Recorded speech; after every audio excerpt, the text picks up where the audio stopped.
importante que poñamos en contexto que o acordo Mercosur firmase despois de 26 anos e se firma precisamente nun momento donde a inestabilidade da Organización Mundial de Comercio se ve sometida a unha inestabilidade xurídica, a unhas dudas económicas donde cada día vemos a utilización dos aranceles como un elemento de chantaje comercial máis que como unha medida proteccionista da produción de cada país. E, polo tanto, países como España e con a Unión Europea ven sometida a unha potencia mundial na exportación de produtos agroalimentarios donde decisións de ámbito político por parte de Estados Unidos ou de China colocan nunha posición complicada a moitos dos seus produtores. Esa firma do acordo ten fundamentalmente un camiño de ida e volta, o camiño de vida, que é de aqueles produtos que do Mercosur podan entrar en Europa, e, polo tanto, como se resolven os temas de competencia desleal e como se resolven os problemas de afectación do mercado de costes e de precios dentro da Unión Europea, e ten unha parte de ida que é as posibilidades que o conxunto da Unión Europea e de España como país exportador agroalimentario se lle abren neses outros mercados de máis de 270 millóns de consumidores. É importante que a este acordo o poñamos en contexto que pasou o día 18 de diciembre. O día 18 de diciembre hai unha movilización europea de todos os países e de todas as organizacións que terminan nunha reunión con 4 comisarios, o de Agricultura, o de Presupuestos, o de Comercio e o de Medio Ambiente, e nesa reunión se acorda de xeito unilateral por parte da Comisión Europea de establecer fora do acordo unhas cláusulas de salvaguarda e a aplicación da cláusula espejo, que van a significar dous elementos importantes. Un, que non llevamos a dicir aos agricultores e gandeiros do Mercosur como teñen que producir para os seus consumidores, pero sí llevamos a dicir aos importadores de produtos do Mercosur para a Unión Europea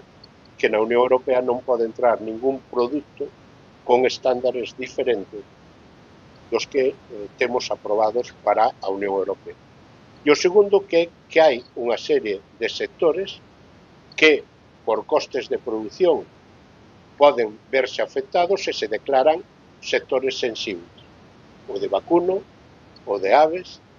o de azúcar, e sobre esos sectores se establecen unha cláusula de salvaguarda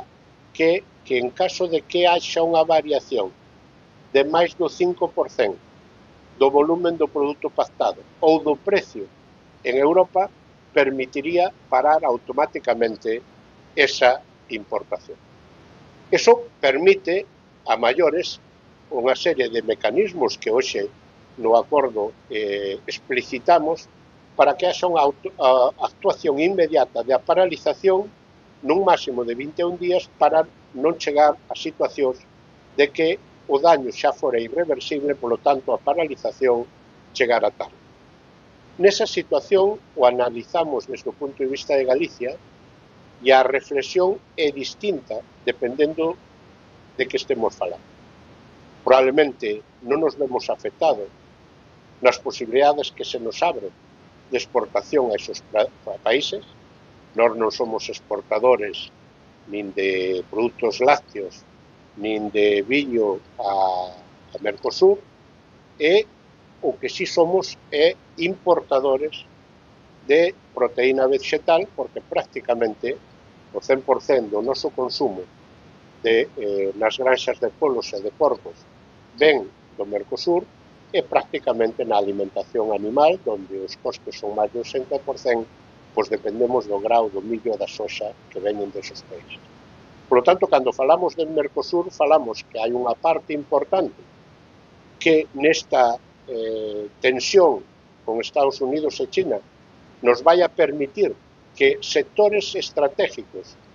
e moi competitivos en Europa, como é o sector da leite, como é o sector do porcino, como é o sector das aves, van a ter garantizada un abastecemento da alimentación non suxeto a variacións e aranceles, polo tanto, o abastecemento barato sobre todo sabendo que por moitos esforzos que poderamos facer desde Galicia para ir hacia un abastecemento da alimentación do gando, nos farían falta cerca de 600.000 hectáreas que non temos disponibles para poder producir proteína vegetal. Para poñervos un exemplo, o estar suxetos a un arancel do 20% que amenaza Trump cada mañá que ten mal día, supoñería un incremento de máis de 150 millóns de euros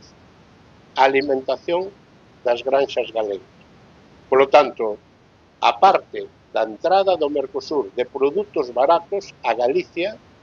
non só non lle preocupa, senón que é unha garantía de estabilidade. Probablemente, se eu fora un produtor de cereales de Castilla e León, a mellor tiña outro tipo de preocupación. E a preocupación, onde a temos centrada? Na afectación que a entrada das cantidades pactadas podera ter sobre o mercado europeo. Cando estamos falando de apenas o 1,5% do consumo de Europa de vacuno, cando estamos falando do 1,3% de polo, cando estamos falando de apenas o 1,1% de porcino, son cantidades que sería imposible que puderan deteriorar os precios se realmente se fan de xeito razonable. E cando digo de xeito razonable, que as cantidades non son importantes no volumen, pero claro, se as metemos todas na mesma semana e no mesmo país, si se produciría unha distorsión. Polo tanto, da aplicación práctica e do que estamos falando hoxe, é que eu quero desde Unións Agrarias agradecer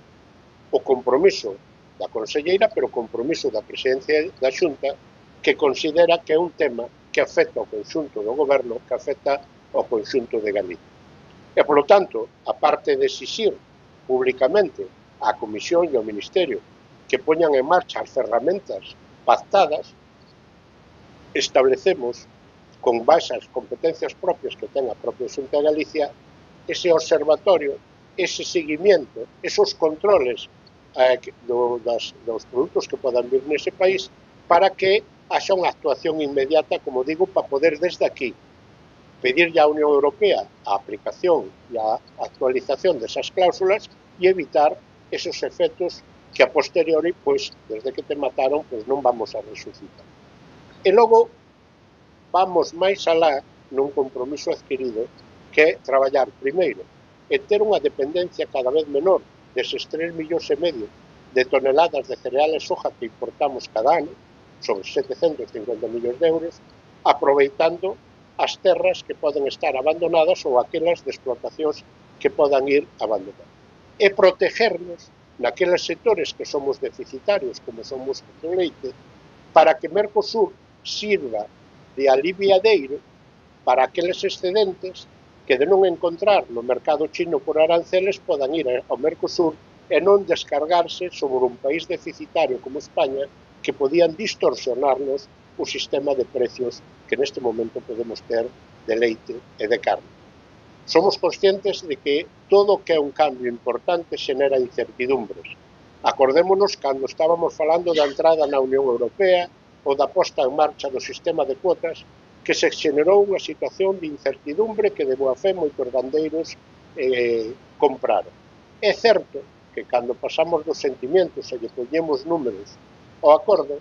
vemos posibilidades de que este acordo, que as ferramentas que nos notamos e que as que pedimos e que a Xunta está disposta a poñer, non deberá xenerar unha alarma e si xenerar unha oportunidade, porque eu creo que temos que seguir sacando e presumindo do sector lácteo que temos, que é tremendamente moderno e competitivo, do sector da produción de carne, unha carne de calidad que termina non tendo que verse abocada a competir por precio, ou a un sector do viño que naqueles mercados que se van abrindo se coloca de forma importante. Por lo tanto, non temos complexos de ser competitivos no sector agrogandeiro e si temos a oportunidade, como país, como España, como Unión Europea exportadores, a abrirnos a novos mercados e non estar chantajeados no día a día por a política de Estados Unidos e de China, que na súa guerra comercial terminan utilizando como saco de boxeo a Unión Europea.